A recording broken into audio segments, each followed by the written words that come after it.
Assalamualaikum warahmatullahi wabarakatuh.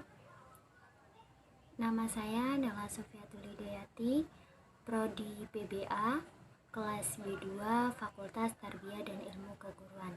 Baik, di sini saya akan menjelaskan makalah sorof yang mana menjadi tugas UTS semester kali ini. Yang pertama yang akan saya jelaskan itu judulnya Ta'rif Ilmu Sorof Lugo wa Istilah. Jadi di sini saya akan menjelaskan apa itu sorof menurut bahasa dan menurut istilah. Baik, seperti itu. Baik, di sini sebelum kita membahas pengertian sorof lebih dalam, jadi di sini pengertian sorof adalah salah satu cabang ilmu dalam bahasa Arab.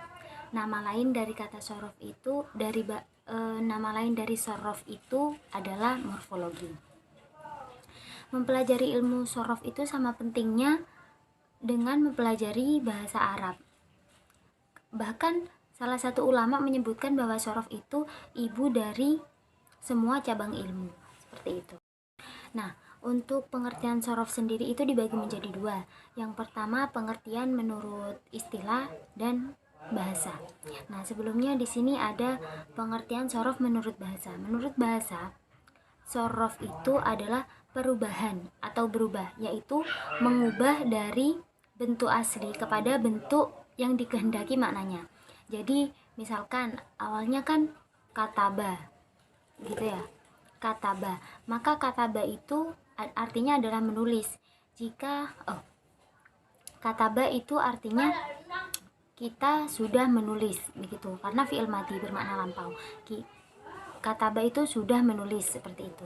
Sedangkan yaktubu itu kita sedang menulis, maknanya sedang menulis. Jadi yang dinamakan sorof itu menurut bahasa itu adalah perubahan dari kata aslinya menjadi kata yang dikehendaki atau yang diinginkan maknanya, seperti itu. Untuk secara istilah, di dalam makalah teman saya ini ada tiga pengertian. Yang pertama adalah ilmu asal usul karena diketahui struktur kata. Yang terjadi struktur kata itu bukan disebabkan karena i'rab atau bina, begitu.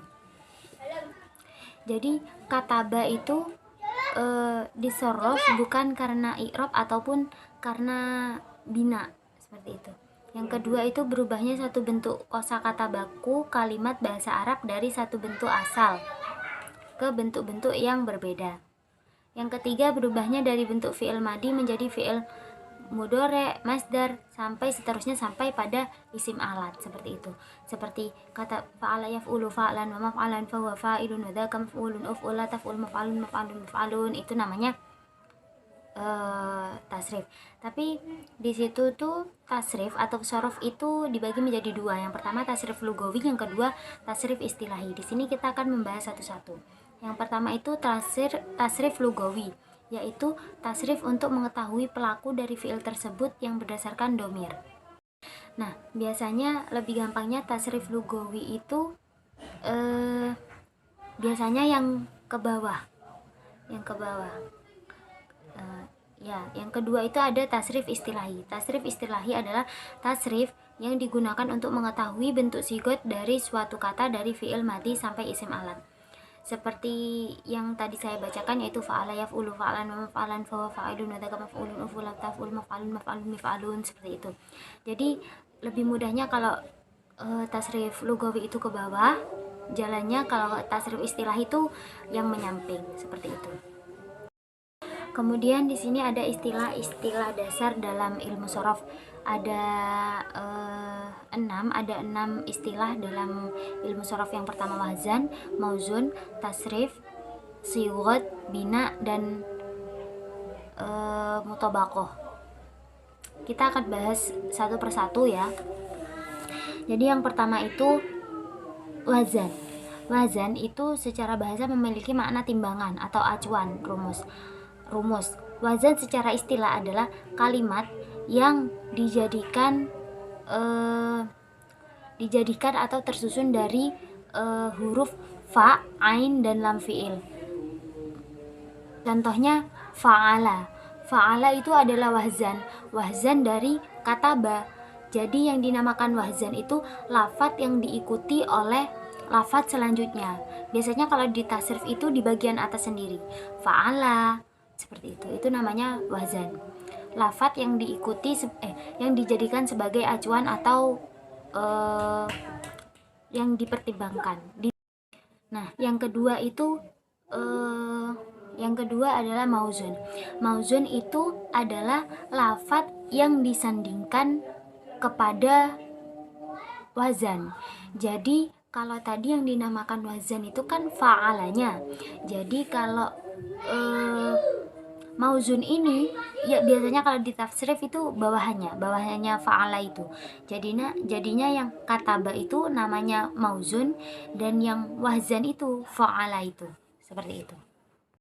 Yang ketiga yaitu adalah tasrif. Tasrif itu adalah perubahan dari kata asli menjadi bentuk-bentuk kata yang dikehendaki maknanya.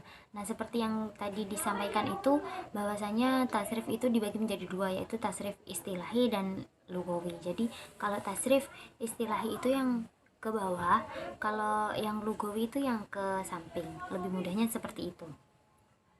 Kemudian yang keempat itu ada sigot. Sigot itu adalah bentuk kata tinjauan dari segi makna. Kemudian yang keempat adalah sigot. Sigot adalah bentuk kalimat yang ditinjau dari maknanya yang berkaitan dengan waktu, kedudukan, dan berkaitan. Misalnya sigot fi'il madhi itu kan menjelaskan tentang masa lampau, maka di situ dia menjelaskan waktu gitu. Terus sigot fi'il mudhari, fi'il mudhari menjelaskan makna sedang atau akan. Di situ juga melaksanakan kejadiannya itu kapan gitu ya. Ya. Kemudian ada yang namanya dzaraf makan dan dzaraf zaman. Sesuai dengan namanya, yaitu dzaraf makan itu tempat dan dzaraf zaman itu adalah waktunya kapan, seperti itu. Nah, kemudian yang terakhir itu adalah mutabaqoh. Mutabaqoh itu adalah kalimat yang terdapat di dalam kitab tasrif selain wazan. Jadi mutabaqoh itu kalimat yang terdapat dalam kitab tasrif selain wazan, yang berfungsi sebagai tempat untuk mencocokkan kalimat yang sama dengan sigot, bina, dan wazan serta wakinya agar dapat diketahui tasrifannya. Seperti itu.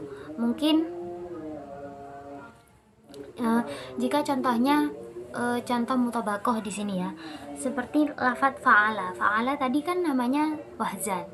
Nah, lafadz dzaraba itu namanya mauzun. Kemudian lafadz yang disamakan dengan mauzun itu dinamakan mutabaqoh. Jadi lafadz yang disamakan dengan mauzun dan wazan lafadz itu. Misalkan kan dzaraba itu terpacu pada fa'ala, seperti itu. Nah, kemudian ada lagi misalkan khoroja. Khoroja itu berpacu mengikuti fa'ala, disamakan dengan fa'ala, tapi itu tidak ada di dalam kitab tasrif, seperti itu. Jadi mutabaqoh itu seperti itu, hampir sama dengan mauzun. Nah, mungkin itu saja yang dapat saya sampaikan, kurang lebihnya mohon maaf. Wabillahi taufiq wal hidayah. Assalamualaikum warahmatullahi wabarakatuh.